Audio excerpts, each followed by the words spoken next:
방금 소개받은 김우주입니다. 아마 제 이름을 보시면 우주, 저 하늘의 지부집주에서 큰 우주를 생각하실 텐데 사실은 이제 지부의 기둥주입니다. 할아버지께서 집안의 기둥이 되라. 옛날에는 어르신들이 자식들이 이제 집안의 기둥이 되는 거를 바라셨거든요. 자, 이제 제가 오늘 인류 대 감염병 끝나지 않은 생존 게임 이거에 대해서 강의를 드립니다. 저는 이제 감염내과 의사로 한 40-50년 동안 40년 동안 일을 했고 환자도 보고 코로나19 뭐 그전에 메르스, 사스, 신종플루를 다 겪었습니다.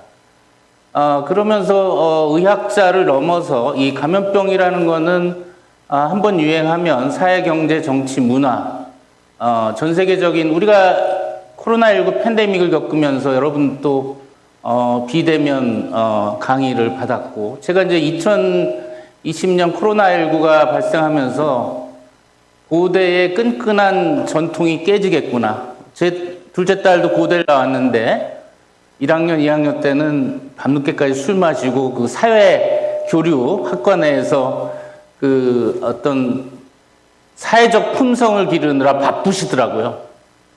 근데 이제 코로나19가 생기고 고대에 이제 비대면 강의가 되면서 여러분들이 학과나 서클 활동이 없어지면서 고대의 그 인간적인 교류, 사회적 품성 교양을 발달시키는데 큰 문제가 단절이 있겠구나 이런 생각을 한번 해봤습니다.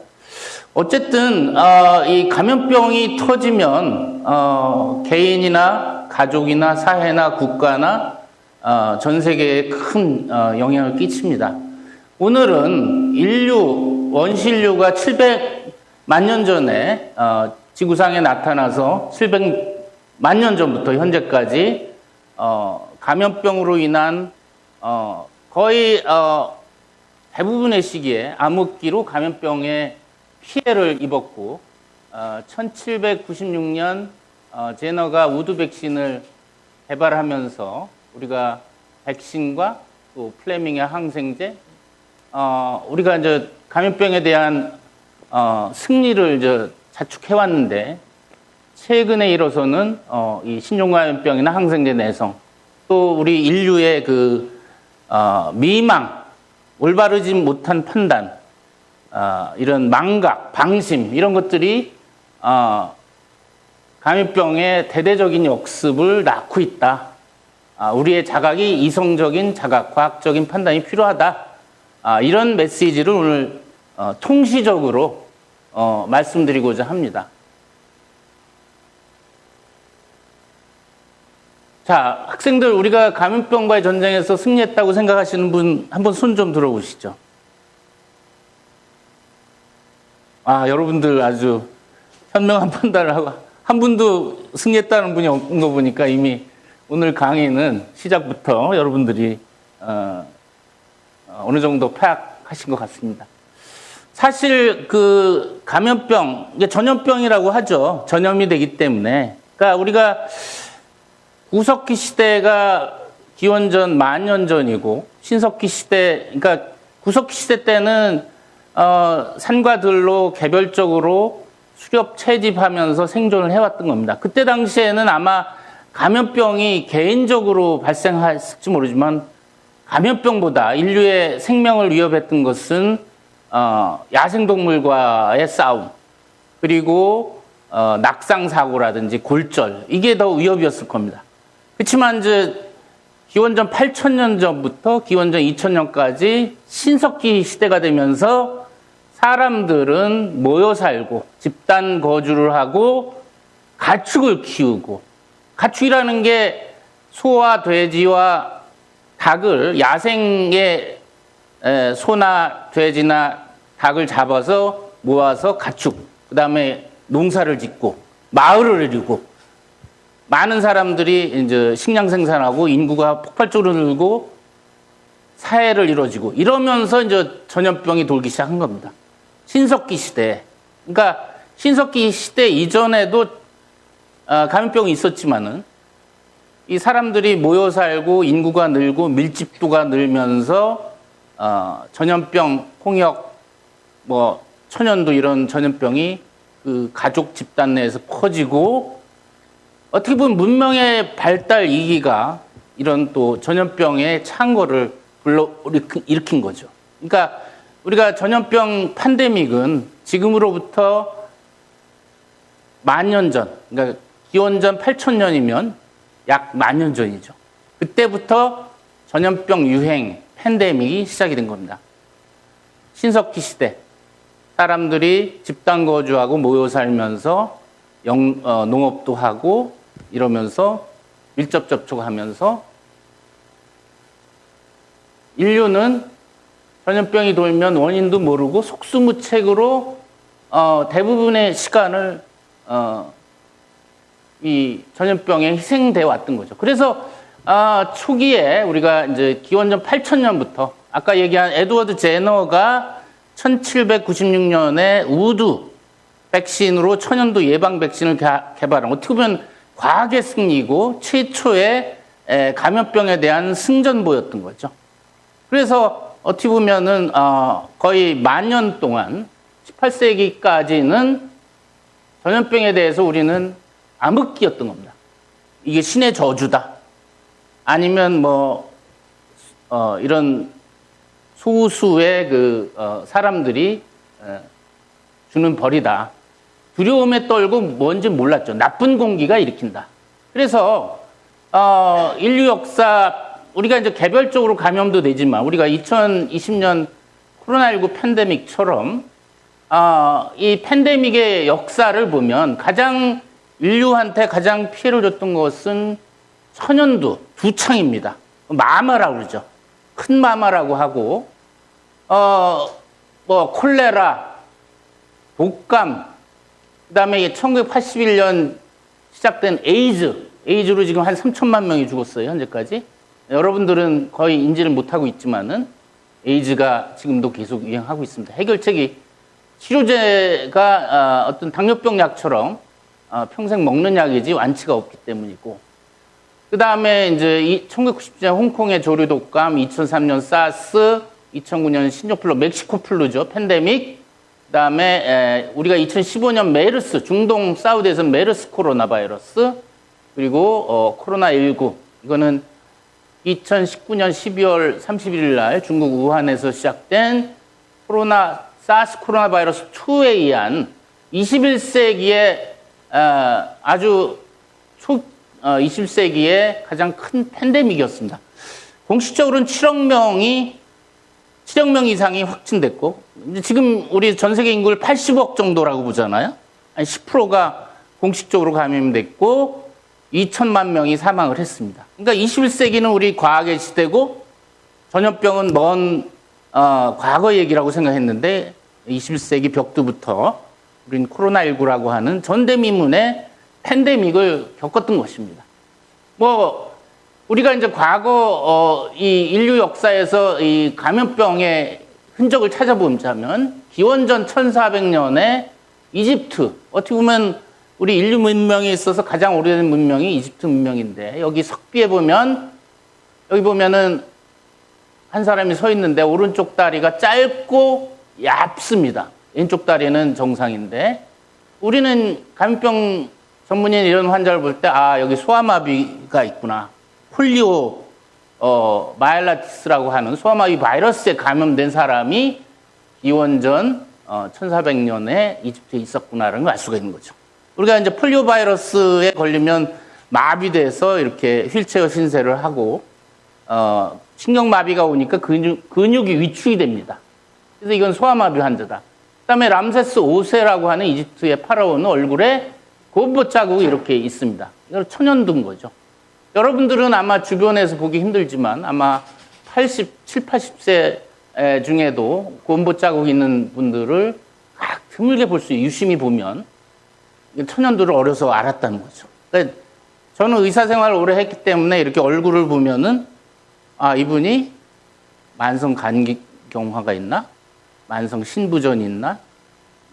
게싱을 할 수가 있어요. 많은 경험을 통해서. 이런 천연두 곰보 자국은 우리가 어려서 천연두 스몰폭스에 걸려서 죽거나 살아남으면 이 흉터가 남은 거죠. 우리가 이제 14세기 그 유럽의 패스트가 유럽의 인구의 3분의 1을 절멸시켰을 때 많은 유럽인들은 공포에 질리고 이런 피터 브루겔이라고 하는 죽음의 승리라는 이런 그림에 보면은 지옥도를 방불케 하는 흑사병의 공포가 있었는 거죠. 이게 여시니아 페스티스균에 의한 것이고요. 그 다음에 1918년 스페인 1차 세계대전 중에 스페니쉬 팬데믹이 돌아서 5천만 명이 사망을 했습니다. 이때는 인플루엔자 바이러스 원인이 밝혀지기도 전인데 스페인은 오명을 썼죠. 왜냐하면 유럽의 독일과 영국과 프랑스의 1차 세계대전이 벌어진 당사국들은 스페인 독감이 돌아도 전시에는 언론 통제를 강하게 하거든요. 근데 스페인은 중립을 지키고 있어서 언론 통제가 없었어요. 그러니까 스페인에서는 인플루엔자 독감이 돈다라는 게 언론 보도를 나가니까 온팡 뒤집어 쓴 거죠. 이건 스페인에서 오리진한 스페인 독감 팬데믹이다라는 그런 오명을 뒤집어 쓴 거죠. 이거는 이제 2020년 1월에 우한에 코로나19가 터지면서 락다운, 도시가 봉쇄되면서 이렇게 이제 한산한 모습을 보여준 거죠. 그래서 이 감염병은 인류 역사에 있어서 뭐 개인의 생명도 앗아갔지만 문명 발전을 지연시키면서 국가 명운을 좌우하고 역사를 바꿨죠. 그러니까 대표적으로 우리가 14세기 유럽의 패스트 대유행은 많은 인명피해를 인구의 3분의 1이 사망을 했으니까 농사를 지을 사람도 없고 노예도 없고 그러니까 그 이후에 르네상스라고 하는 인간의 생명을 존중하는 르네상스, 문예부흥이 반작용으로 나타났듯이 제가 생각에는 이 코로나19 팬데믹도 이 코로나19 팬데믹을 겪고 나서 지금 많은 비대면 또는 AI 여러 가지 각자 도생이라고 하는 이 교훈 이런 것들이 코로나19가 그리고 많은 나라들이 이제 국가 자본주의처럼 바뀌고 있습니다. 이 코로나19 팬데믹이 끼친 사회, 경제, 정치, 문화적인 영향이 있다라고 저는 생각합니다. 자, 이 아까 말씀드린 그거 이외에도 이집트 미라의 람세스 5세 천연도 말고라도 그 라트비아에서 5,000년 전에 남성의 치아에서 요즘 이 생명과학 하시는 분들은 잘 알겠네요. 팔레오 마이크로바이올로지라고 있습니다. 그러니까 사체의 뼈나 이 치아에서 DNA 핵산을 분리해서 염기서열 분석을 한 결과 이 50대 남성이 라트비아에서 5,000년 전에 죽었는데 패스트균의 유전자가 발견됐다. 이건 뭐 과학적으로 확실한 증거죠. 이걸 팔레오 마이크로바이올로지라고 합니다. 그래서 사실 우리나라도 요즘 조선시대에 무슨 어떤 매장 미라를 발견했을 때 저는 저 미라의 치아나 뼈에서 유전자 검색을 통해서 조선시대에 패스트가 유행했는지 뭐 천연두가 유행했는지 무슨 비형 간염이 있는지 이런 거를 밝혀낼 수가 있지 않을까 이런 생각을 합니다. 그러니까 여기 이제 계신 학생이나 대학원생 중에서 이런 관심이 있으면 우리나라도 이런 팔레오 마이크로바이올로지라고 하는 최신 기법을 통해서 과학적으로 규명을 할 수가 있겠죠. 이 전염병은 전쟁 우리가 이제 보통 여러분 제러드 다이아몬드의 총균세라는 책을 대학교 1학년 학생들이 가장 좋아하는 책 중에 하나라고 합니다. 그 얘기는 뭐냐면 전쟁과 기아와 전염병 이 세 가지는 항상 붙어 다닙니다. 전쟁이 일어나면 난민이 생기고 영양 상태나 위생이 안 좋아지고 전염병이 돌기 좋은 컨디션이 생기고 영양실조. 그래서 이 전쟁의 승패에 이 전염병은 큰 영향을 끼쳤습니다. 우리가 민주주의의 시조를 아테네의 지도자 페리클레스라고 하잖아요. 기원전 430년. 사실 지금 우리가 전 세계적으로 민주주의 부르짖고 있지만 자세히 살펴보면 이때만 또 못한 것이 아닌가. 저도 이제 민주주의에 대한 기원에 대한 책들을 읽어보면 오히려 이 아테나에 이때 30만의 시민들이 모여서 전체 모두 이제 직접 민주주의로 했던 거고, 이 페리클레스라고 하는 현명한 지도자가 아테나를 강대국으로 만들었던 거죠. 패자로 만들었던 건데, 기원전 43년에 열나고 발진이 도는 역병이 돌아서 아테나 인구의 3분의 1이 죽고 페리클레스도 사망했습니다. 이 역병으로.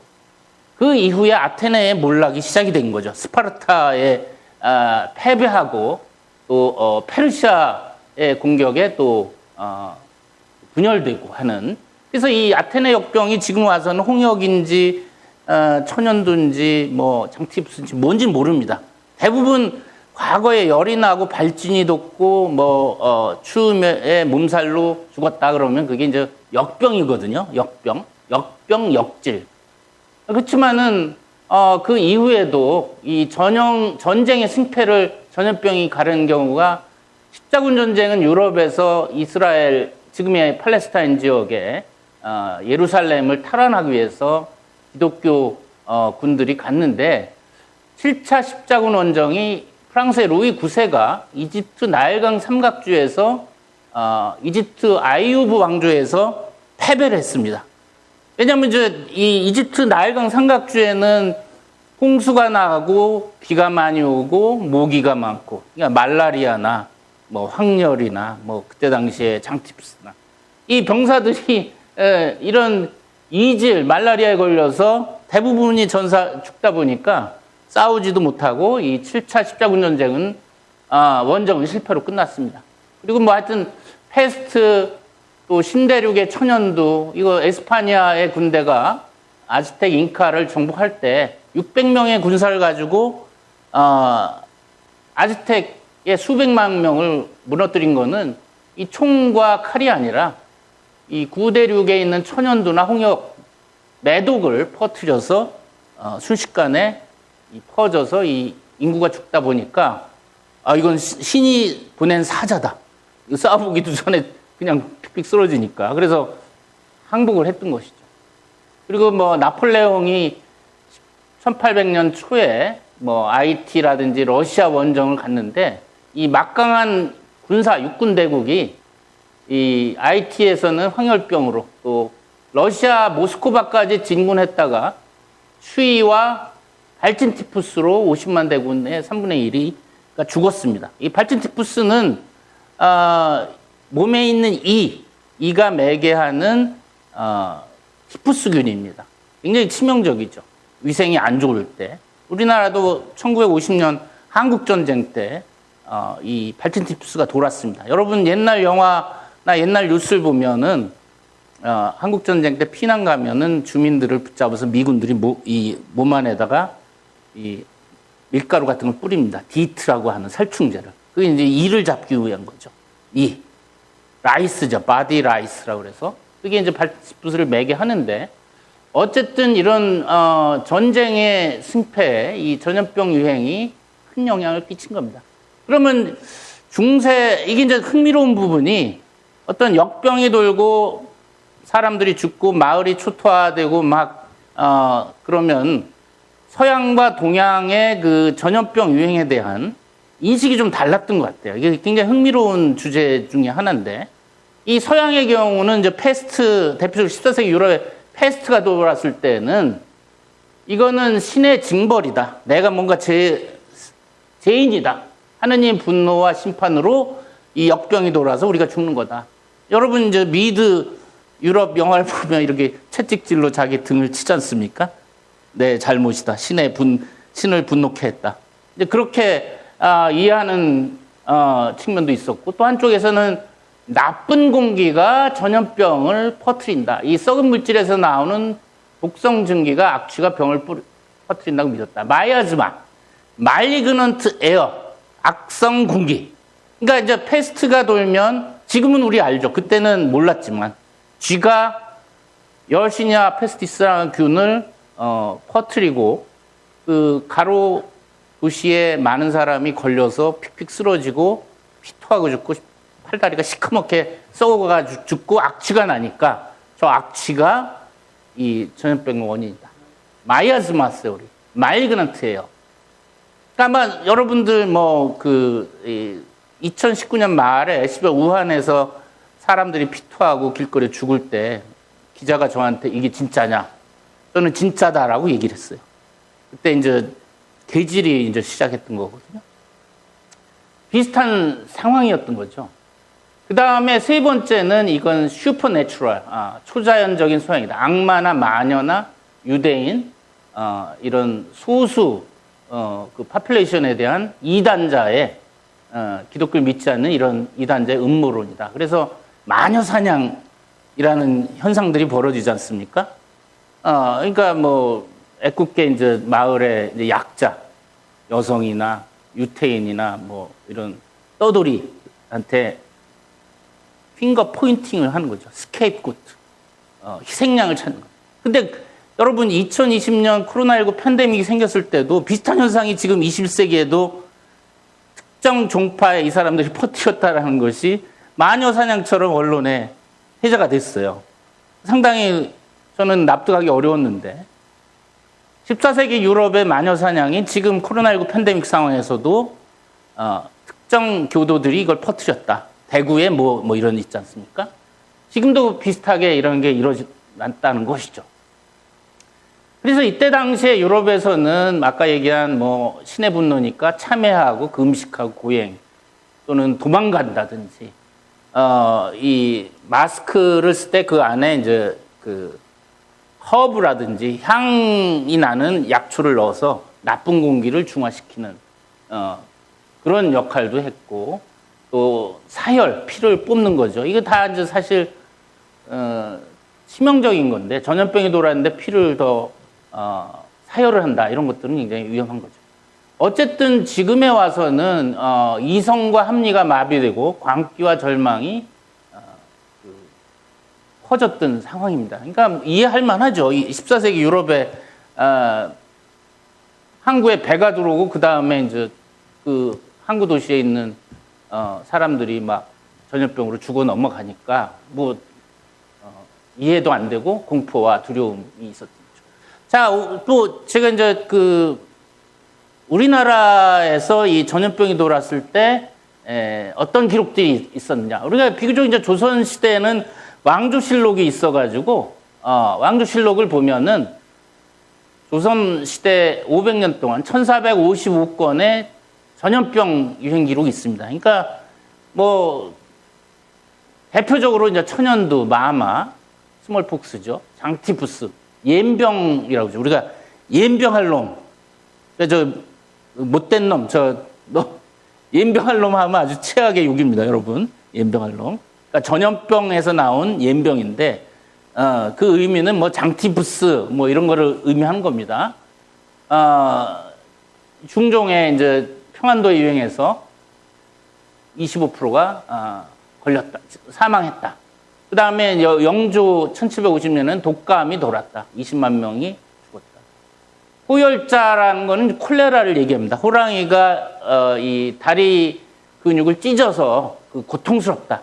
콜레라에 걸리면 토하고 설사하고 몸에 수액이 쫙 빠져나와 삐쩍 마르고 전해질이 없어집니다. 그러니까 체중도 줄고 아주 고통스럽죠. 병련이 일어나죠. 그래서 이걸 호열자, 호랑이가 근육을 찢는다. 그래서 범에 찢긴 듯 고통스러운 증상이다. 그래서 이제 뭐 가장 무서웠던 거는 마마입니다. 아이들이 100일 전에 돌전에 걸려가지고 죽었기 때문에 사실 마마 스몰폭스는 인류가 스몰폭스 백신으로 1980년 지구상에서 사라졌다고 선언한 유일한 감염병입니다. 근데 문제는 러시아나 미국의 생물 무기로서 연구소에 이 천연두 바이러스가 보관되어 있을 것이라고 추정을 합니다. 그러니까 여러분들이 저 같은 경우는 이제 60 넘었기 때문에 어려서 천연두 백신을 맞아서 만약 적국이 천연두 바이러스를 퍼뜨려도 저는 괜찮을 겁니다. 근데 여러분들은 천연두 우두 백신이나 두창 백신 맞은 적이 없기 때문에 나이브한 거죠. 임뮨 나이브, 서셉터블한 거죠. 이 천연두는 공식적으로는 지구상에서 절멸이 됐지만 생물 테러 바이러스로 상당히 매력적이기 때문에 유사시에 적국이 퍼뜨릴 수가 있습니다. 그래서 우리나라나 미군들도 이 천연두 백신을 개발해서 스톡파일링 보관을 하고 있습니다. 그래서 이 조선시대 보면은 전염병 앞에 무력했습니다. 여러분 조선시대 드라마 보면 대장금이라든지 허준이라든지 나오지만은 그게 어떤 과학적인 지금 시대에 보면 과학적인 방법이 아니죠. 자, 그러면 이제 조선시대 왕을 봤습니다. 조선시대 왕이 27명의 3분의 1은 감염 질환으로 사망을 했습니다. 가장 흔한 감염병이 종기였어요. 여러분들도 다리나 손에 상처 남으면 곱고 고름이 나오는 종기. 지금 보면은 그냥 항생제 연고 바르고 이렇게 끝나는 거죠. 그렇지만은 이 조선 왕들은 아침부터 밤늦게까지 굉장히 중노동에 신하들하고 토론도 하고 경연이라고 공부도 하고, 그래서 조선시대 백성들의 평균 수명은 35세라고 합니다. 근데 왕들은 10살 정도 더 살았어요. 46세. 그러니까 아무래도 왕은 더 잘 먹고 아주 여러 가지 지원을 받으니까 평균 수명이 46세예요. 그렇지만 지금 우리나라 평균 수명은 80세 전후입니다. 그러니까 조선시대만 해도 지금 기준에는 많이 못 살았고, 왕자의 경우는 37.6세. 왕보다 왕자는 이 살해 위협 이런 것들이 많았고, 환갑 65세를 넘긴 왕은 5명밖에 없었어요. 태조, 정종, 광해군, 영조고종. 굉장히 건강했던 분들이죠. 근데 이제 이 종기가 고름이 목이나 등에 엉덩이에 생겨서 이게 폐혈증으로 가서 사망하거나 열병으로 죽었다. 말라리아가 됐을지 장티푸스가 됐을지 모르지만, 또 철종은 우리가 이제 강화도령이라고 그래서 갑자기 강화도에 있다가 임금이 된 8세기의 19세기죠. 19세기의 왕인데 이분은 폐결핵으로 죽었습니다. 그러니까 왕이라고 해도 이 감염병, 전염병에 예외가 될 수가 없었어요. 가장 많았던 것이 이런 종기나 폐혈증, 천연두, 결핵 이런 것들이고, 이 왕들은 중노동에 시달리면 아침부터 저녁까지 그냥 옷을 입고 땀을 흘리면서, 그러니까 이 위생도 안 좋았겠죠. 종기가 생겨도 침을 맞아서, 그러니까 재밌는 거는 왕조실록을 보면은 이 어의라고 그래서 대장금 같은, 대장금은 의녀죠. 예. 그러니까 이 허준 같은 어의들이, 허준도 사실 선조 광해군을 살리고 굉장히 칭찬을 받았지만, 선조가 죽었을 때 그 어의를 그 귀향을 보내라. 많은 신하들이, 그러니까 지금이야 좀 의사들이 좀 위치가 올라갔지만은 조선시대 보면 그냥 평민이었거든요. 그러다 보니까 이제 왕의 주치인 어의가, 만약 왕이 죽거나 왕자가 죽으면 다른 신하들이 귀양 보내시옵소서, 죽이시옵소서 계속 하거든요. 그래서 허준도 귀양을 갔다 왔습니다. 그래서 상당히 이 조선시대 의사는 굉장히 위험한 직업이었다라는 걸 알 수가 있죠. 왕비 보겠습니다. 왕비도 왕보다 더 하나 위험이 되는 거는 출산합병증입니다. 이 여성들은 특히 왕비들은 이 아이를 낳아야 되기 때문에 왕자나 공주를 낳으면서 출산 시에 출혈이나 감염병, 연쇄구균에 의한 폐혈증, 대개 한 10 내지 20%가 죽는 거거든요. 굉장히 위험한, 조선시대 왕비는 위험했죠. 그러니까 평균 나이가 40에서 50세, 왕하고 비슷하지만 조금 낮은 상황이었고, 천연두, 종기, 열병, 설사병 플러스 이런 출산 시에 폐혈증, 합병증, 출혈, 이게 위험했던 거. 그러니까 여기 보면은 장순왕후는 출산 후에 다 5일 만에 죽었습니다.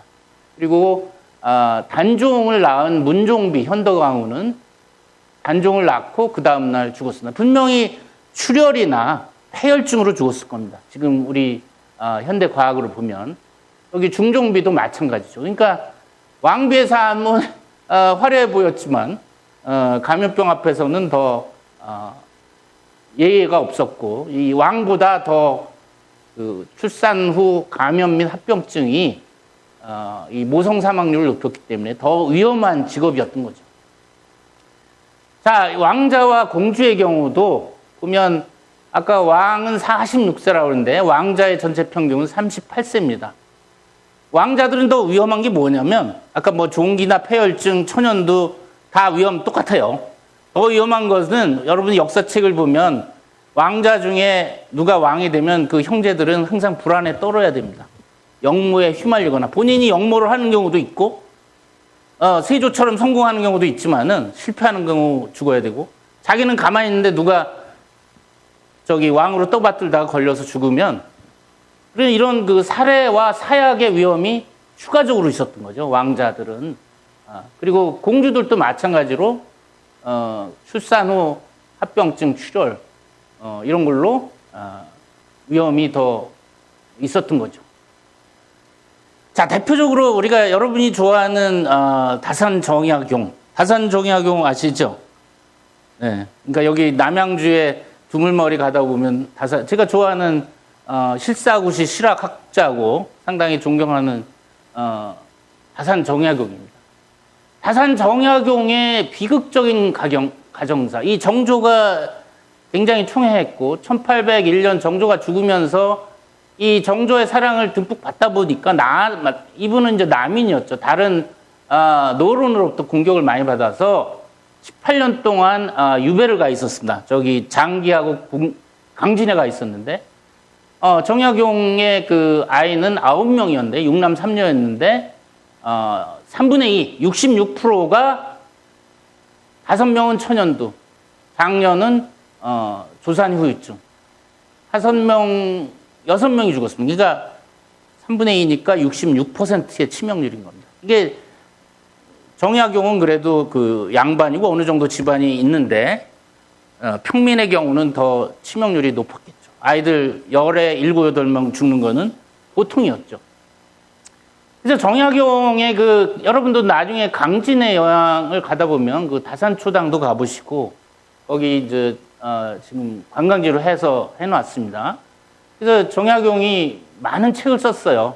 뭐 먹민심서라든지 이런 책인데 이 본인도 어려서 홍역을 앓고 그래서 이 다산에 호가 많은데 산미자라는 호가 있어요.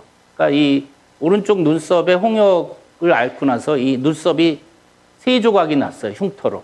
그래서 산미, 세 조각의 눈썹, 산미자라는 호를 가지고 있는데 본인도 앓고 이 자녀들이 홍역과 천연두 이런 걸로 죽다 보니까 홍역과 천연두에 대한 전문 서적을 이거는 이 중국으로부터 온 서적 여러 가지 서적들을 참고해서 1798년 마과해통이라고 하는 홍역의 병증과 치료 방법 특히나 종두법을 소개했습니다.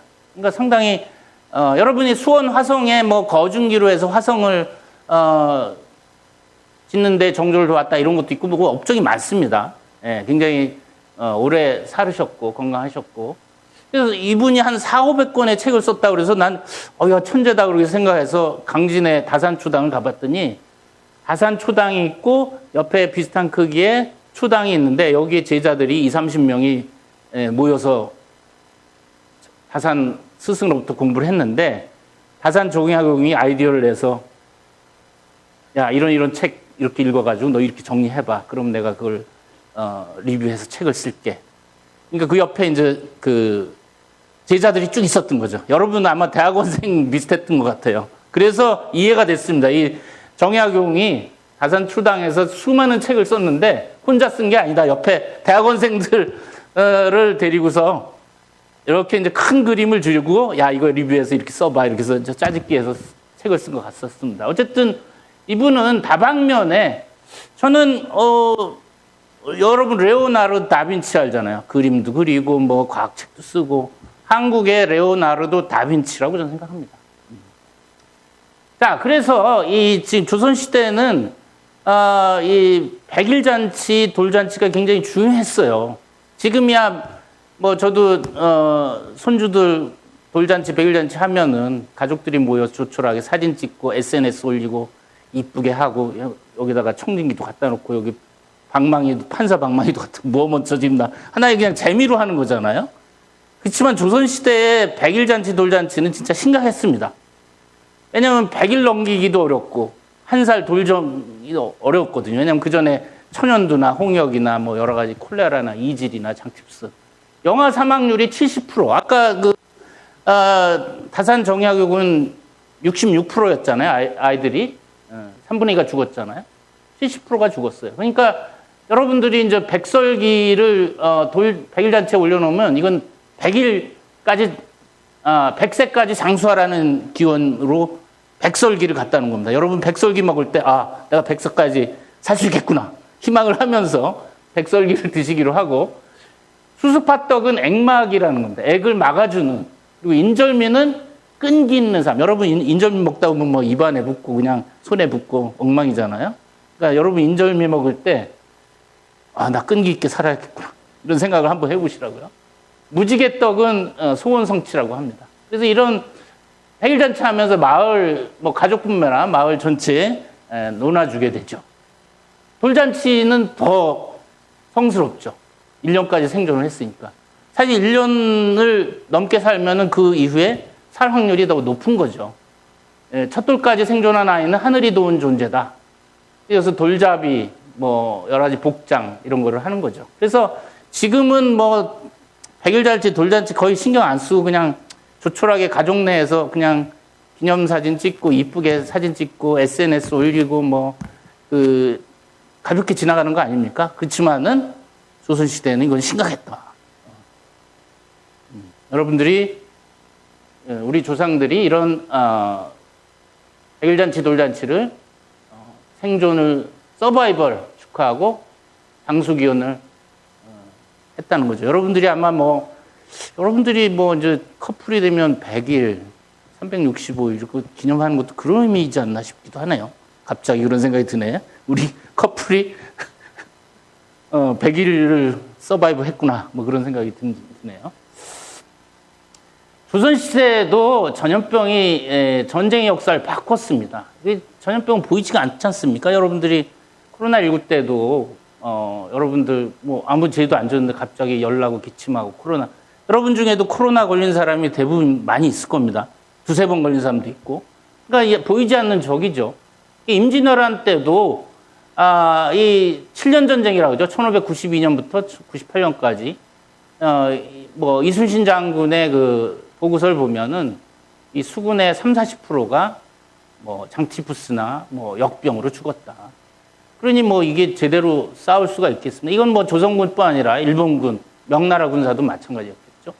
그리고 병자호란이 여러분 삼전도라고 삼전도 가면은 홍타이지한 때 인조가 삼고 구고들에 3번을 머리 찧어서 피가 날 정도로 이제 항복을 했는데, 남한산성에서 이제 버티다가 항복을 했는데, 이때 병자호란이 일찍 끝나게 된 거는 이 홍타이지가 천연두에 걸릴 위험이 있다 보니까 이 청군이 이거 빨리 그냥 항복받고 끝내서 가자 그랬다라는 역사 기록이 있습니다.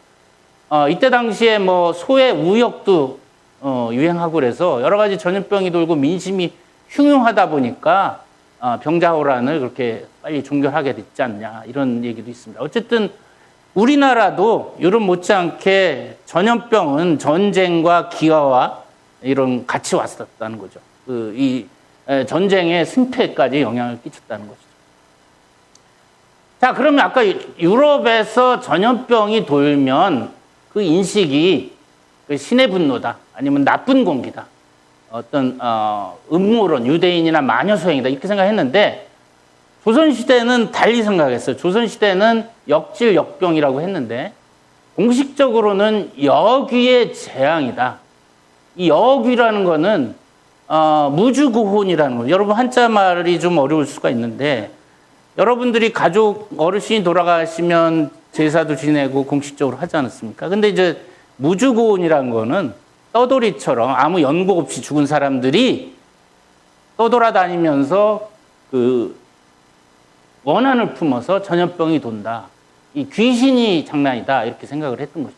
그래서 이 왕조에서는 이 여제라고 제사를 지냈습니다. 또 한쪽은 우주론적으로 나쁜 기운이 음양우행의 불균형, 또 한의학적으로도 외부 독한 기운에 의한 것, 또 일부 민간에서는 구시라든지 부적.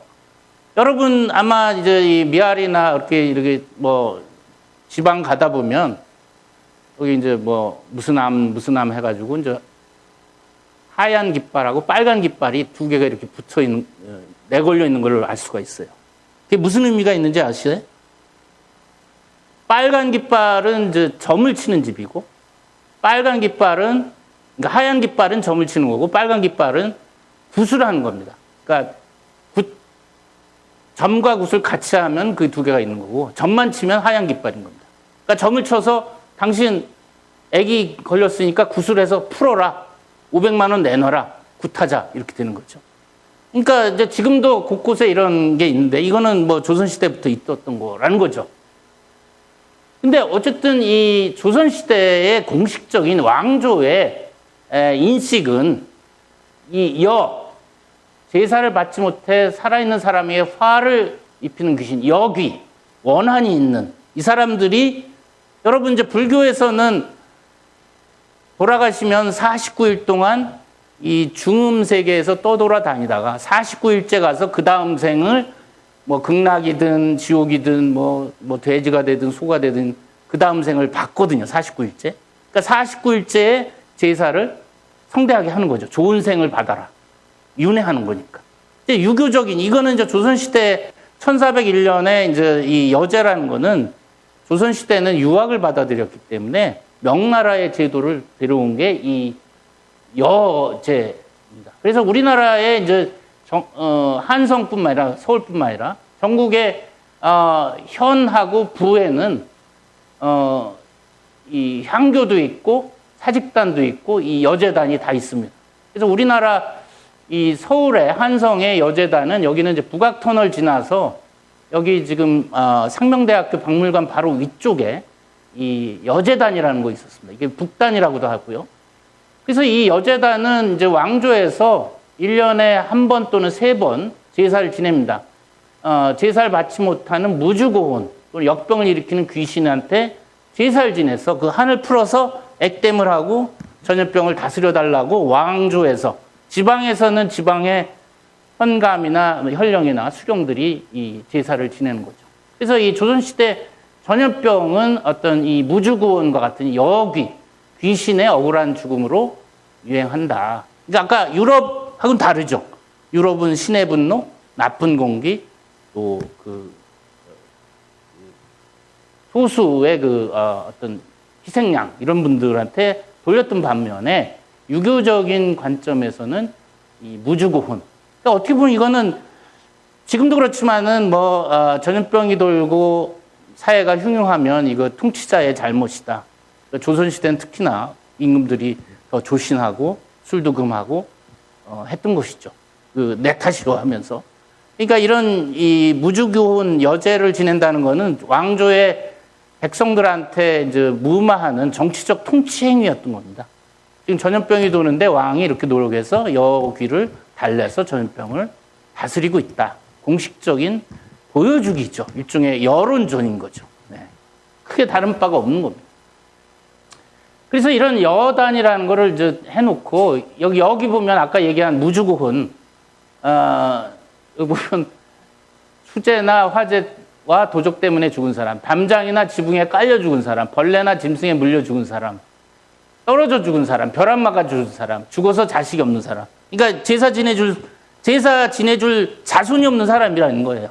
그러니까 이분들이 원한을 맺혀서 이 전염병이 돈다라고 해석을 하고, 그걸 달래기 위해서 이 여제를, 제사를 지냈다는 것이고, 수시로 또 유행이 커지면 수시로 했습니다.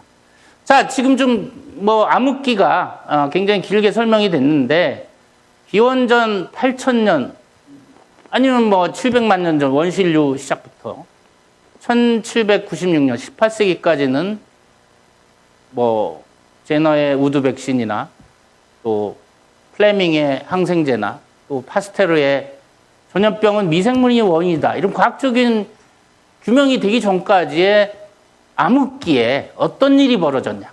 개인이나 가족이나 국가나 사회나 그 보이지 않는 적의 속수무책으로 당해왔는데 드디어 인류의 승전기, 전기를 잡았으나 과학이 인류를 해방시키기 시작했습니다. 그러니까 1796년 에드워드 제너, 영국의 의사인데 소의 천연두 우두 고름을 이 5살 소년의 어깨에 접종을 했더니 천연두가 예방이 되더라. 백신의 효신 거죠. 그러니까 여러분 이런 발견에는 세렌디피티, 우연한 발견. 여러분 세렌디피티란 영화 보셨나요? 네. 세렌디피티란 영화가 있습니다. 한번 보세요. 재밌습니다. 그러니까 이제 제너는 천연두가 돌면 마을에 아이들이 걸려서 한 6, 7알이 죽는데 이 소의 젖을 짜는 10대 여자아이들은 안 걸리는 거예요. 예외인 거예요. 그래서 유난히 유심히 봤더니 소의 천연두, 우두, 소에도 천연두가 걸리면 고름이 나오고 그게 소젖 짜는 소녀들의 팔뚝에 고름이 묻어서 이게 뭐가 면역을 일으켜서 천연두를 교차 예방하는구나. 그래서 이 우두고름을 접종을 하고 천연두 예방이라는 발견을 했던 겁니다. 세렌디피티. 세렌디피티라는 건 사실 준비된 자한테 이런 그 획기적인 과학적인 발견이 있는 겁니다. 유심히 관찰하고 여러분들이 살아가는 데 있어도 그냥 운 좋게 발견하는 경우도 있지만 세렌디피티, 유심한 관찰을 통해서 이런 대단한 발견을 했던 거죠. 그래서 이 영국에서는 우두 백신을 접종을 하면서 천연두가 급격하게 줄었습니다. 물론 제너도 처음에 이런 우두 접종을 하니까 다들 미쳤다고 합니다. 뭐 우두 백신 맞고 소처럼 팔다리가 소 발처럼 되는 거 아니냐, 막 안티백신 무브먼트가 있었던 거죠. 지금도 그렇고 과거도 그렇고 기존의 관념을 무너뜨리는 획기적인 시도는 질시와 그 어떤 오해를 불러일으키기 쉽습니다. 그렇지만 도전해야 되는 거죠. 그 다음에 이 1847년 젬멜바이스, 이건 헝가리 의사인데 비엔나 의과대학의 산과병동의 의사로 근무하고 있었는데 이 1병동은 의과대학 학생들이 출산을 받고 2병동은 조산사가 받는데 2병동은 치명률이 1%인데 의과대학 학생들이 받는 산과 그 임신부는 치명률이 10% 20%가 되는 거예요. 10배가 차이 나는 거예요. 그러니까 이게 지금 비엔나의 합스부르크 왕조의 비엔나 의과대학 병원의 출산 병동은 무료였어요. 그러다 보니까 이제 길거리에 창녀라든지 못 사는 사람들이 무료로 이제 출산하는 데인데 웬일인지 이 길거리의 여자들이 임신해서 이 병원을 안 가는 겁니다. 왜냐하면 갔다가 로또 의과대 학생들이 받는 데 가면 10 내지 20%가 죽으니까 그냥 길거리에서 애 낳는 게 안전하지 입원을 안 하는 거예요. 물론 운 좋게 조산사가 받는 데 가면은 치명률이 1%밖에 안 되니까 안전하게 출산할 수 있겠죠. 그래서 이 젬멜바이스는 그걸 관찰하고서 뭔가 유심히 보니까 조산사하고 의과대 학생 차이가 뭐냐? 의과대 학생들은 해부학 실습을 하고 아이를 받으러 곧바로 가는 겁니다. 조산사는 그런 게 없고. 그래서 석탄산으로 손을 씻게 하고 아이를 받게 했더니 1847년 사망률이 일병동 의과대 학생이 받는 출산 그 임신부의 치명률도 1%로 뚝 떨어졌어요. 손에 뭔가 오염된 물질이 임신부한테 폐혈증을 일으킵니다. 근데 이 젬멜바이스도 헝가리 의사인데 이때 의사들이 다 너 미쳤다. 왜 갑자기 손 씻냐? 응? 안 하던 짓 왜 하냐? 그래서 이분은 나중에 정신과 병동에서 쓸쓸하게 죽었어요. 근데 지금 헝가리에 가보면 젬멜바이스 의과대학이라고 유명한 대학이 있어요. 특히 우리나라에서 이제 의대 가고자 하는 학생들이 거기 유학을 가서 거기 젬멜바이스 의대를 나오기도 합니다.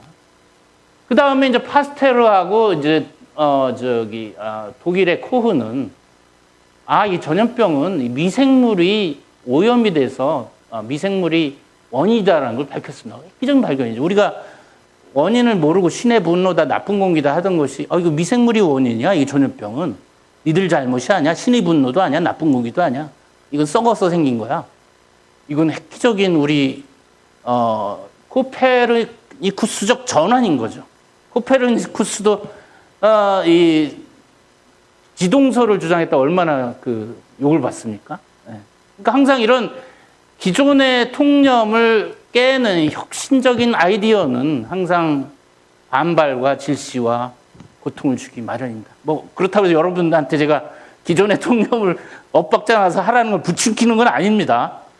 획기적인 아주 진짜 과학적이고 합리적인 발견이 때로는 받아들여지지 않을 때가 있는데 굴하지 않을 필요가 있겠다. 그런 얘기입니다. 그 다음에 1928년 플레밍, 이 1차 세계대전에 참전한 군의관이었는데 군인들이 참호전, 이 1차 세계대전은 뭐 총 쏘고 뭐 여기 싸우는 것보단 지루하게 참호에 이렇게 있어서 있는 거 아닙니까? 그러니까 참호가 얼마나 쥐도 왔다 갔다 하고 습하고 춥고 그러니까 이제 다리에 상처도 나고 그러니까 총칼로 죽는 게 아니라 그 상처에 포도상구균이 감염돼서 폐혈증으로 많은 병사들이 죽었던 겁니다. 1차 세계대전.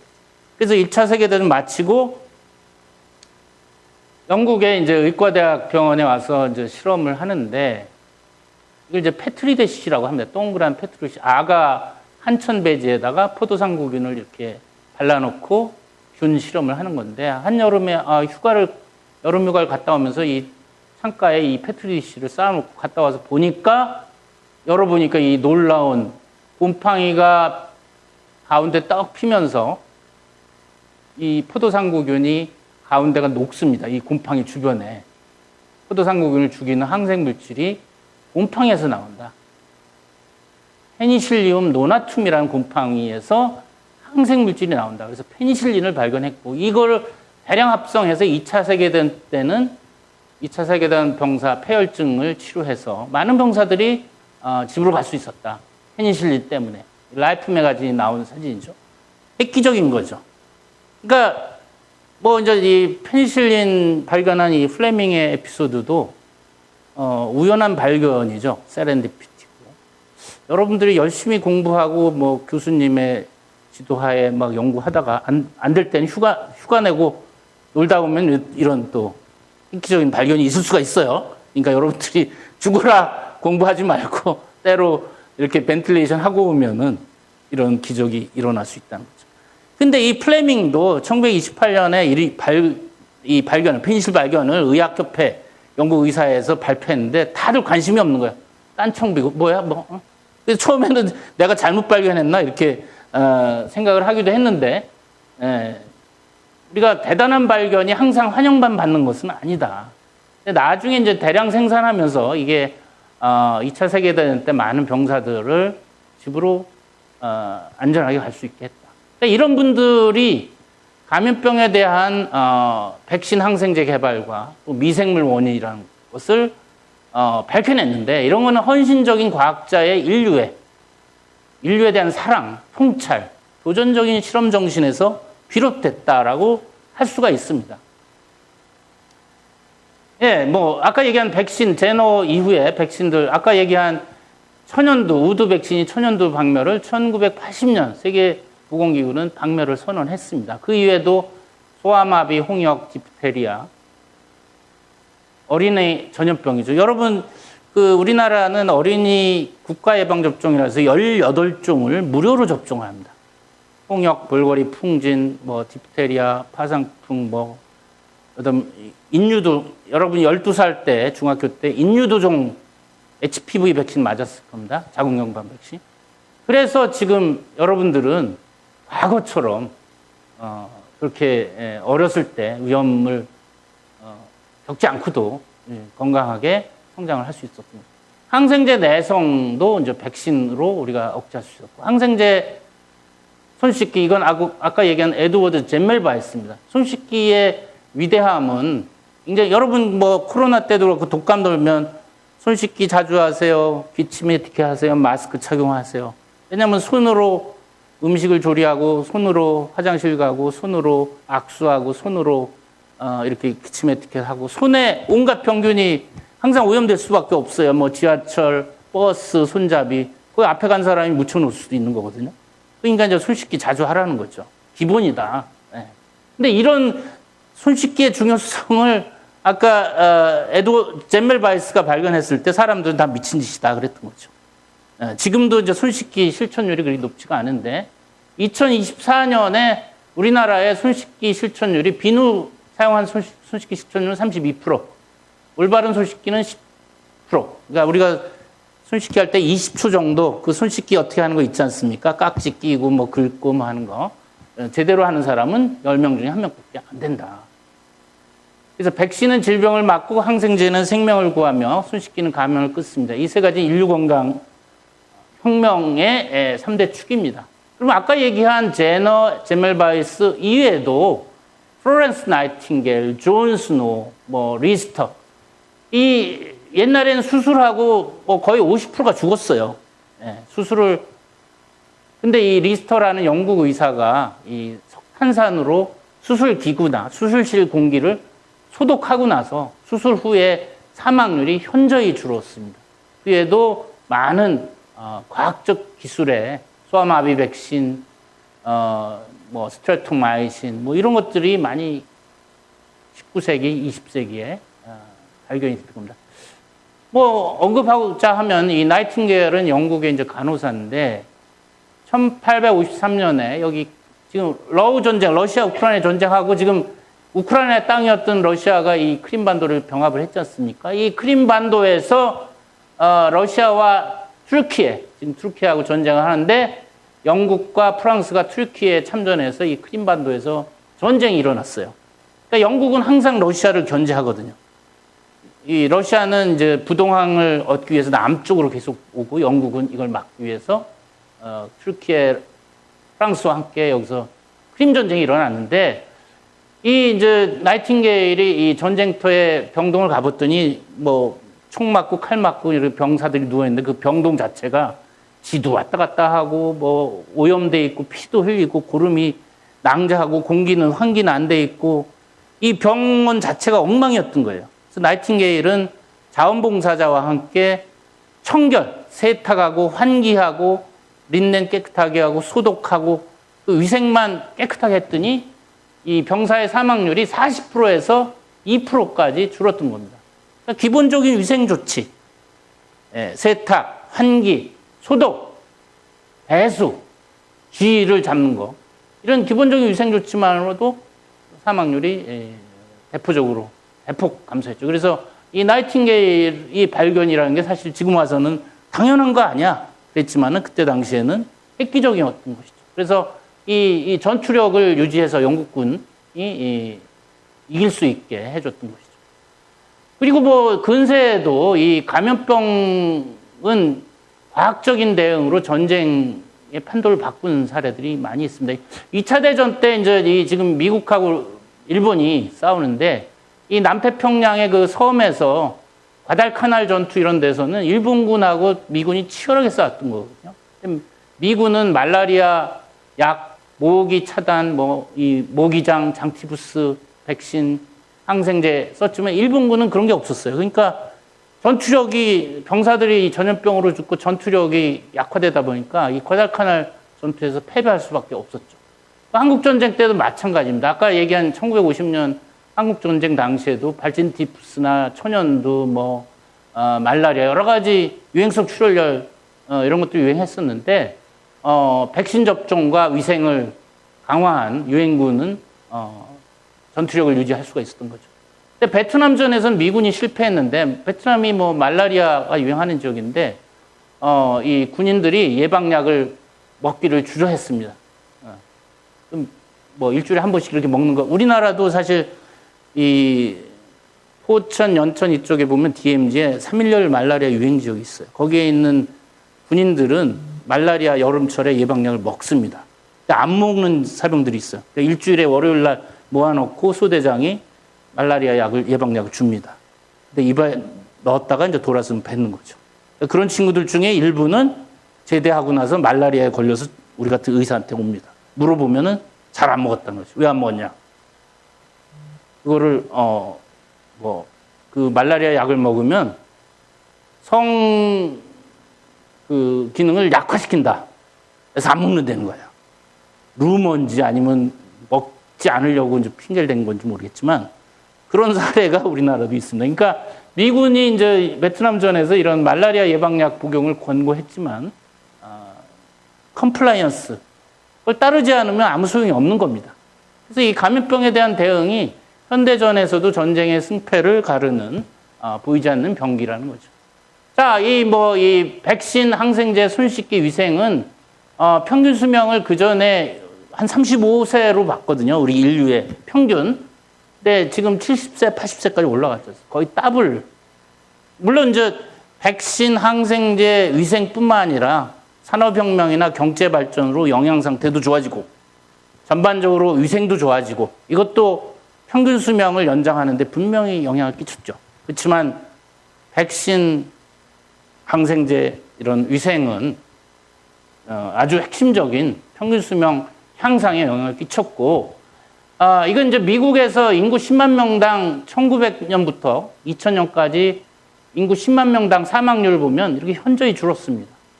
1918년 스페인 팬데믹 때문에 이렇게 사망률이 올라갔던 것이고, 이후에 백신, 항생제 이런 것들이 도입되면서 쭉 줄었던 거죠. 이건 2009년 신종플루 때 이렇게 환자 사망이 이렇게 많았지만은 백신 접종이 2021년 2월부터 이렇게 늘면서 이때 백신 접종이 130억 도스가 사용이 됐습니다.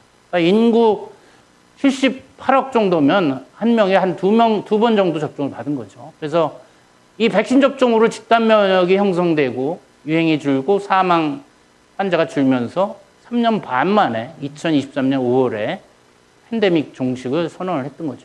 자, 이 아까 암흑기, 18세기까지 암흑기, 그리고 1790년 이후에 최근까지 200년 동안 우리는 백신과 위생, 항생제, 영양 상태 이런 걸로 해서 평균 수명도 늘고 이제는 우리가 전염병의 공포에서 벗어났다. 우리는 안심이다.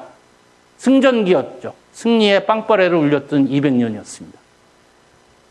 그런데 그렇게 끝나면 오늘 같은 강의가 있을 수가 없죠. 예. 마지막 이제 이 미생물 감염병의 카운터 어택이 시작이 됐습니다. 그러니까 대략 1980년부터 이 미생물의 역습이 시작이 됐다. 이건 우리 인류의 방심이 부른 끝나지 않는 전쟁이다. 아까 서두에 감염병과의 전쟁에서 이겼느냐? 승기를 잡았지만 지금 방심한 탓에 역습을 당하고 있다. 그래서 가장 그 문제가 지금 항생제 내성균이 늘고 있다는 거야. 위에는 이제 항생제를 1918년 페니실린부터 해서 항생제가 60년대 많이 개발이 됐습니다. 그러니까 우리가 항생제를 이 토양에 있는 곰팡이나 세균으로부터 항생제를 많이 개발을 했어요. 근데 지금에 와서는 항생제 개발이 거의 안 되고 있어요. 우리가 여기 이 금광이 있다 치죠. 처음에는 금을 열심히 캤어요.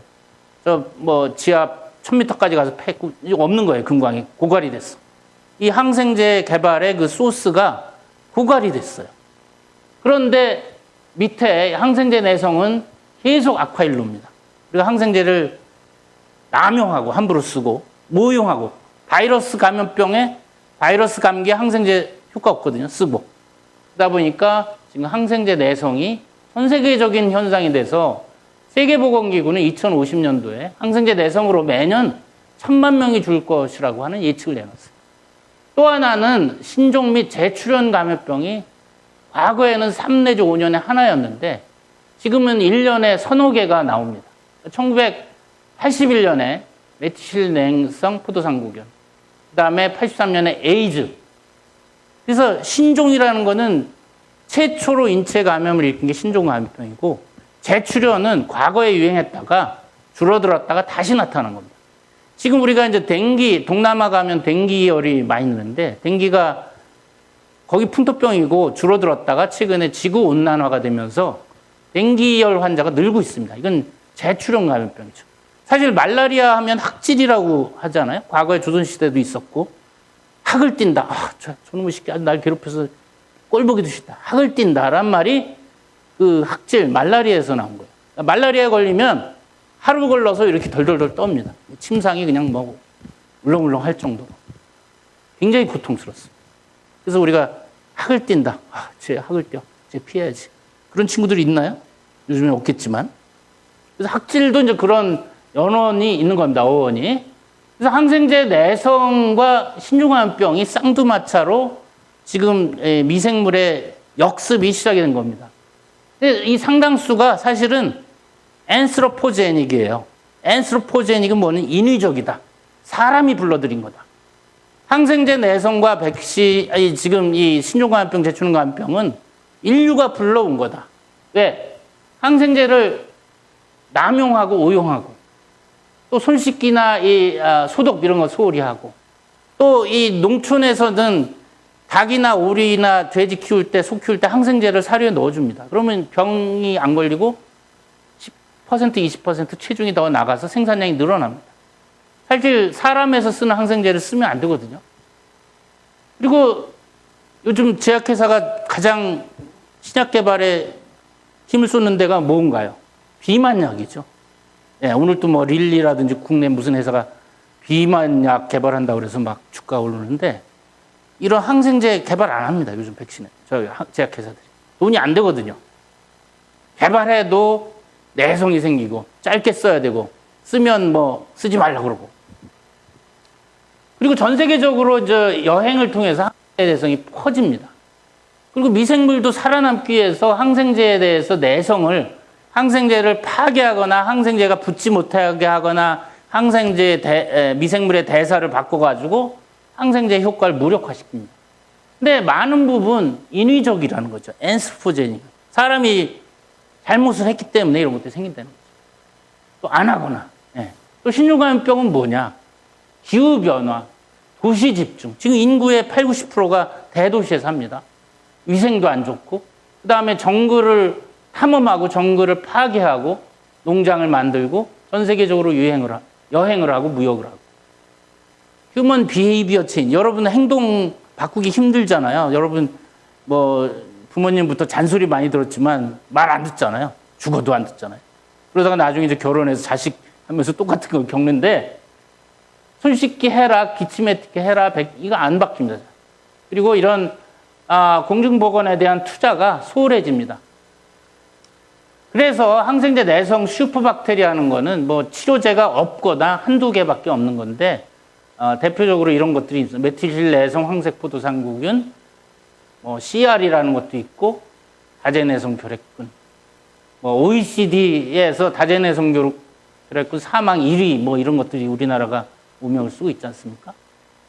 슈퍼박테리아가 있게 되면은 뭐 항생제에 안 들으니까 사망이 늘겠죠.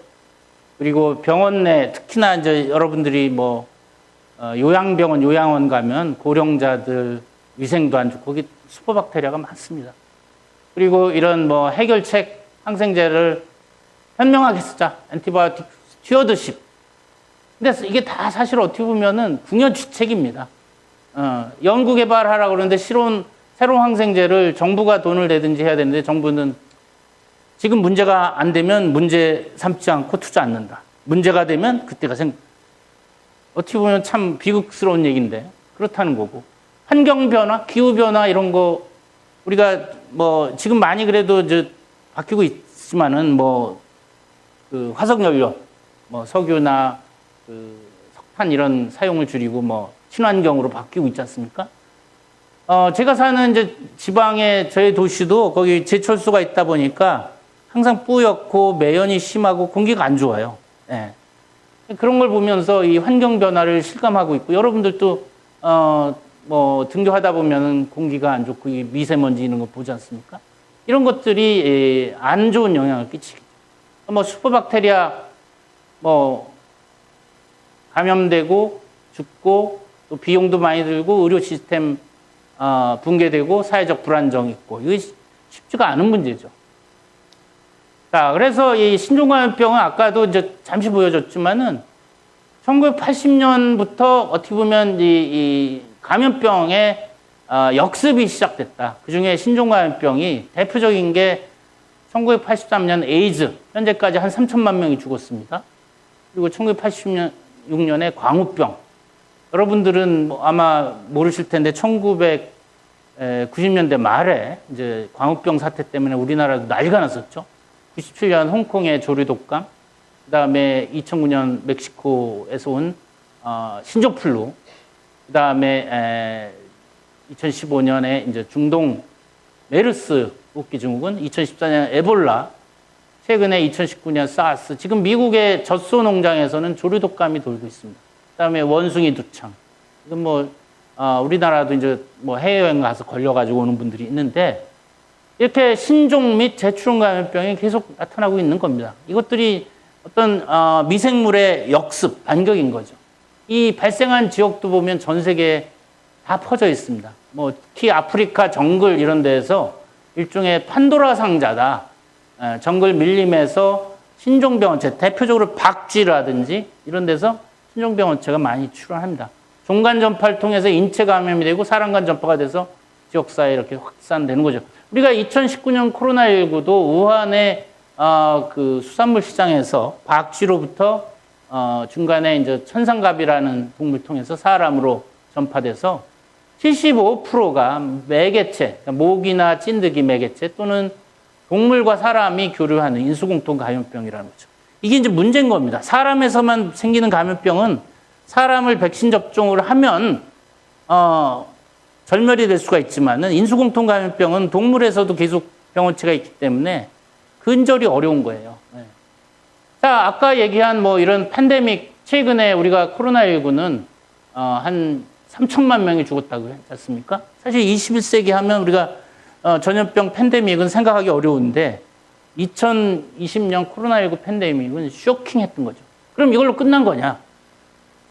보세요. 우리나라에서 코로나 이전에 2003년 사스, 2009년 신종플루 팬데믹, 2015년 메르스, 2020년 코로나19 팬데믹. 주기가 어떻게 돼요? 몇 년이에요? 2003, 2009, 2015, 2020. 5년 또는 6년 주기잖아요. 지금이 2025년이잖아요. 우리가 2020년으로부터 지금 6년째잖아요. 임박했다는 거죠. 뭔가가. 뭔지를 모른다는 거죠. 지금 어디선가 또 싹이 트고 있을 거라고 생각을 하는 것이 좋겠죠. 신종감염병이 또 하나의 아까 항생제 내성과 함께 예측 불가능하고 우리가 코로나19 팬데믹 경험을 그대로 상기시키면 또 온다 그러면은 이 항공교통 발달로 우리가 이런 얘기가 있어요. 뭐 중국이 기침하면 우리가 감기 걸린다. 우린 중국 사스 코로나19 중국 남부에서 팬데믹이 많이 시작이 됐거든요. 한두 시간이면 중국에서 우리 옵니다. 우리가 2009년 신종 코로나19 팬데믹도 우한 다음에 우리나라 대구 경북에서 시작이 된 거예요. 그 다음 순으로. 우리는 항상 그런 경각심 갖고 있어야 되겠죠. 사회, 경제, 정치적인 이런 충격이 굉장히 의료 시스템, 뭐 대학병원에 있는 저 같은 의사들은 죽는 줄 알았죠. 뭐 의사도 부족하고 뭐 당직해야 되고 졸면서 지내고 뭐 이랬던 거거든요. 자, 코로나19 팬데믹은 제가 또 얘기하지만 이건 보건 의료적인 문제를 떠나서 사회적인 마비, 사망, 입원, 의료 시스템 마비뿐만 아니라 경제, 항공여행 줄죠, 원격금, 뭐 전자상거래 늘죠, 이 주가, 이 미국의 그 다우존스 에버리지가 2020년 2월에 30%가 떨어졌어, 하루 만에. 코로나19 팬데믹 때문에 그렇죠. 이런 전염병은 보건, 의료, 사회, 경제, 정치, 문화, 모든 스포츠. 그러니까 2020년에 이 코로나19 팬데믹은 14세기 유럽의 패스트의 르네상스처럼 큰 지금 사회, 경제, 정치, 문화적인 변화를 일으키고 있다라고 생각하시면 되고, 이 평균 수명이 1.7세가 이 코로나19 2019년 대비해서 2022년 코로나19 진행의 인류의 평균 수명이 1.7년이 줄어들었습니다. 특히나 이 아프리카라든지 남미, 이렇게 중동, 이 저중갭 LMIC, Low and Middle Income Country에서는 보건 의료 시스템이나 이런 의료 시스템이 대응을 잘 못했기 때문에 더 큰 피해를 입었던 겁니다. 우리나라에서 2019년, 2022년에 평균 기대 수명은 아까 전 세계적으로 1.7세라고 했는데 남자는 0.85년, 0.63년, 여자가 0.85년. 우리나라도 평균 수명이 코로나19로 줄었어요. 특히나 고령자에서 평균 수명이 더 많은 감소를 초래했던 겁니다. 이거는 이제 통계청에 얼마 전에 나온 2023년 작년에 사망 원인 통계인데, 보시면은 인구 10만 명당 사망률을 보면은 2010년을 기점으로 해서 사망률이 급격하게 늡니다. 특히 2020년, 21년 코로나19 때 사망률이 인구 10만 명당 급격하게 늡니다. 지금 아이들은 안 낳죠? 사망률은 늘죠? 또 올해 65세 이상 고령자가 인구의 20%를 넘었어요. 초고령 사회로 진화. 그러니까 인구가 지금 줄고 있어요. 5,200만 명에서 더 줄고 있단 말이죠. 그리고 또 하나는 이 인구 사망 원인에 1위가 암, 2위가 심장질환, 3위가 폐렴이에요. 감염병이에요. 그전에는 랭킹에 없던 폐렴이라는 감염병이 인구 사망 3위입니다. 이 얘기는 뭐냐? 이 코로나19 팬데믹을 계기로 해서 사망률도 늘고, 특히 감염병 폐렴으로 인한 사망률이 늘고 있다. 감염병의 반격인 거죠. 미생물의 반격인 거죠. 이것이 에비던스고, 그러니까 젊은 사람들은 못 느낄 거예요. 여러분들은 감염병 거의 걱정을 안 하니까요. 그렇지만 여러분들의 조부모나 여러분의 가족 중에 면역저 환자, 만성질환자들은 위험할 수가 있다는 거죠. 그래서 심중감염병에 대해서 이제 뭐 국가적인 또 세계적인 협력, 또 병상 의료진 확보, 우리나라 이제 많이 하고 있죠. 감염병 전문병 음압병 확대.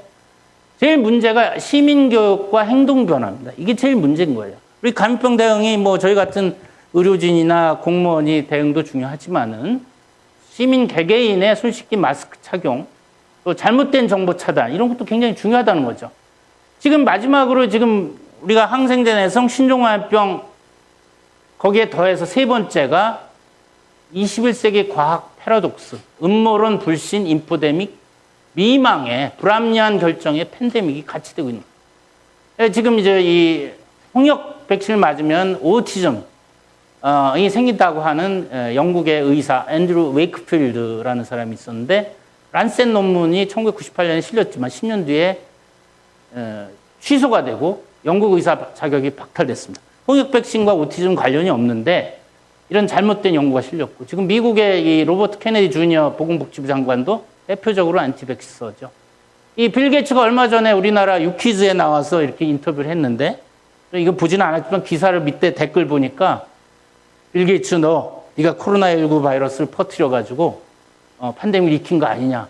네가 백신에다가 마이크로칩 넘어서 접종한 거 아니냐. 이런 음모론이 아직도 행행하고 있는 거죠. 백신 헤지턴시.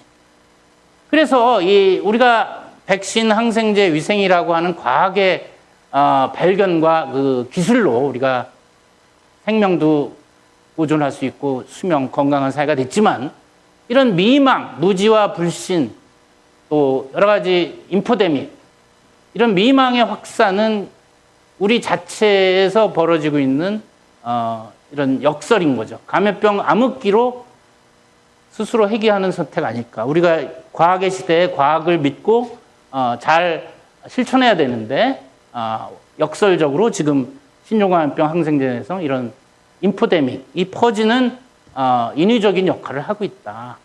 그래서 우리가 이제 마지막 정리를 보면 우리 감염병과의 인류 대결은 끝나지 않았다. 중요한 거는 합리적인 이해, 과학은 미망을 일으키는 가장 강력한 무기다. 또 과학, 백신, 위생, 항생제는 인류 문명의 기반입니다. 물론 과학을 맹신해서는 안 됩니다. 과학이 잘못 사용돼서 핵무기라든지 과학이 잘못 사용되는 거는 안 돼. 하지만 과학의 유익한 측면을 우리는 활용할 줄 알아야 됩니다. 더 문제는 우리 정신, 방심과 미망은 과학의 혜택을 무너뜨리고 있다. 이성적인 각성이 필요하다. 이렇게 저는 정리를 하고 있고, 마지막으로 우리가 인류가 700만 년 전에 원시인류가 시작이 돼서 지금이 12월 31일 자정이다 치면은 인류 역사를 1년으로 쳤을 때 백신이 등장한 1796년으로부터 현재까지는 17분입니다. 자정 17분 전, 현재 12월 31일 23시 42분입니다.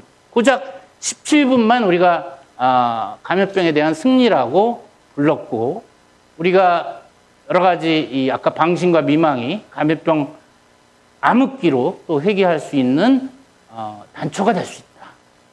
그래서 우리의 생존 게임 끝나지 않았다. 위기의 기억이 사라질 때 다음 위기는 이미 시작된다. 인류 문명의 지속 가능성은 바로 이 순간 여러분의 이성적 각성과 책임 있는 행동에 달려 있습니다. 이렇게 정리하겠습니다. 이걸로 마치도록 하겠습니다. 수고하셨습니다. 네.